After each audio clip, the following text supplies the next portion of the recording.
अस्सलाम वालेकुम। आज देखिए खस्सी का सीरा बना रहे हैं।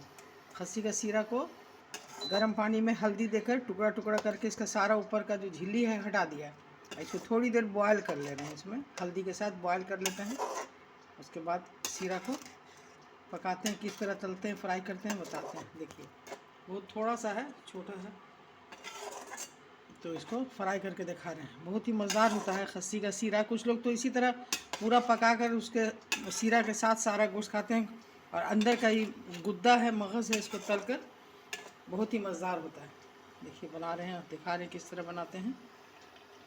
देखिए हल्दी के साथ ही 5-7 मिनट के लिए बॉयल कर दिया है, निकाल लिया, पानी को छान दिया है। अब इसको देखिए ठंडा हो गया है, ये बॉयल किया हुआ है। अब इसमें देखिए अदरक लहसुन का पेस्ट 1 चम्मच, गोलमिर्च, ज़ीरा, बड़ी इलायची, छोटी इलायची का पेस्ट 1 चम्मच, लाल मिर्ची पाउडर 1/2 चम्मच, हल्दी इसमें पहले से दिया हुआ है इसलिए हल्दी थोड़ा सा 1 चुटकी, प्याज का ही पेस्ट है 2 चम्मच, और नमक जायका के हिसाब से, अंदाज से। अभी सबको फिर एक साथ मिलाना है। देखिए मसाला को अच्छी तरह मिला दिया है। अब इसको थोड़ी देर के लिए ढक के 5-7 मिनट छोड़ देंगे। देखिए 5 मिनट हो गया। अब इसमें थोड़ा मस्टर्ड ऑयल 2 टीस्पून डालेंगे। देखिए इसको डाल के थोड़ी देर फिर मिला देंगे।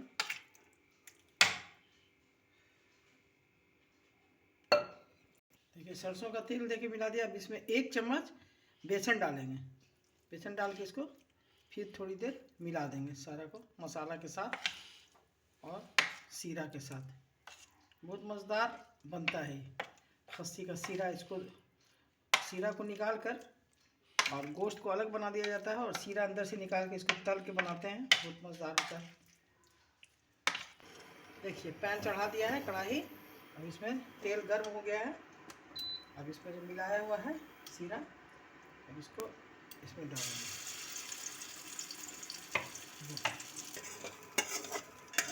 देखिए इसमें थोड़ा तलने में, फ्राई करने के टाइम में फेन हो जाता है, तो इसको थोड़ा निकाल के फेन को साइड से हटा दिया। देखिए तला गया ये तेल ज़्यादा नहीं डालिए। देखिए इसको तैयार हो गया। ये उबला हुआ है ही, कच्चा तो होता नहीं है, उबाल कर ही तला जाता है, फ्राई करते हैं। देखिए एक बैच निकल गया। अब इसमें थोड़ा सा तेल कम डालेंगे। देखिएगा कि इसको फ्राई करने में तेल कम डालते हैं, तो इसे इसलिए कि फेन हो जाता है, इसमें थोड़ा कम डालिए, पलटने में आसानी होगा, फेन कम होगा। देखिए ये समझिए कम तेल में ही, ज़्यादा तेल में इसमें फेन होने लगता है, इसलिए कम तेल में इसको पलट कर सेकना है। तैयार हो गया। अब इसको निकाल लेंगे। देखिए जो इसका चूर बचा है, ये टुकड़ा छोटा है, इसमें ग्रेवी लगा के दिखाते हैं। इसको बिल्कुल सुखा देंगे। जैसे पैन में तेल डाल दिया, कभी इसमें अदरक लहसुन का पेस्ट, थोड़ा मिर्चा, थोड़ा गरम मसाला तो इसमें डाला हुआ है, थोड़ा इसमें डाल देंगे तेल में, थोड़ी देर भूनेंगे। अदरक लहसुन का पेस्ट थोड़ा डाला, मिर्ची पाउडर डाला, ये टमाटर एक डाल रहे हैं, बताइए। थोड़ी देर इसको भून देंगे। टमाटर डालकर थोड़ी देर उसको सॉफ्ट होने तक भूनेंगे। थोड़ा नमक देंगे, नमक तो उसमें तलने में भी डाला है, इसको थोड़ा कम देंगे। थोड़ी देर मसाला अच्छी तरह भून गया है, लहसुन अदरक और धनिया सब अच्छी तरह पक गया, कच्चापन इसका दूर हो गया। अब इसमें ये छोटा सा टुकड़ा है मगज का, इसको इसी में डालना है।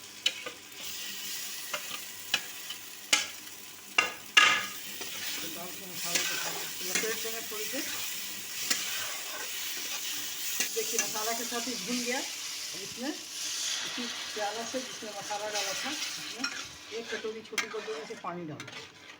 अच्छी तरह मिला कर इसमें थोड़ा सा धनिया की पत्ती छील देंगे। फ्लेम को थोड़ा कम कर देंगे।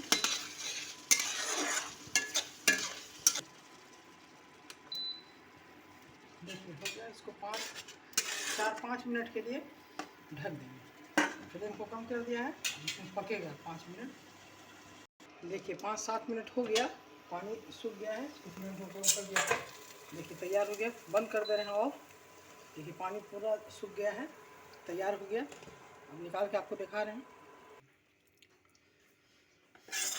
देखिए इसको निकाल लिया है, सीरा का बैठुआ हो गया, ये सूख गया, मसाला पक गया। बहुत मज़ेदार है, बहुत टेस्टी होता है। ये तो फ्राई किया और तला हुआ है। कम तेल में तलने से फेन नहीं होता है, और ज़्यादा तेल डालने से ना इसमें फेन छूटने लगता है।